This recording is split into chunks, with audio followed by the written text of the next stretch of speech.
Hi guys, welcome back to మన Pawan vlog. So కాకరకాయ కూర కోసం కాకరకాయని నైటే ఉప్పులు వేసుకొని ఉప్పు పసుపు వేసేసి ఫ్రిడ్జ్లో పెట్టేసి అలా పిండుకునేసి చేతి మొత్తం వచ్చేస్తుంది. ఇంకా మసాలా కోసం కొబ్బరి, తెల్లగడ్డలు, శనగింజలు, అల్లం, లవంగం ఇవన్నీ వేసి పేస్ట్ చేసుకొని విత్ టమాటోస్ కూడా యాడ్ చేసి పేస్ట్ చేయాలి.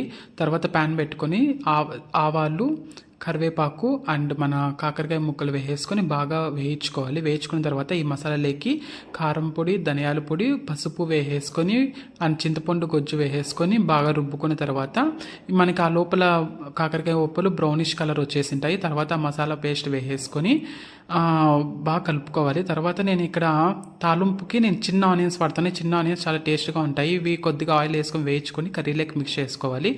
వేసిన తర్వాత కొద్దిగా వాటర్ యాడ్ చేసేసి నెక్స్ట్ కొత్తిమీర అండ్ బెల్లం వేసేసి బాగా మిక్స్ చేసుకొని 15 minutes అలా గ్యాస్ మీద వదిలేస్తే కాకరకాయ కూర రెడీ అయిపోతుంది. ప్లీజ్ సబ్స్క్రైబ్ టు మన పవన్ వ్లాగ్.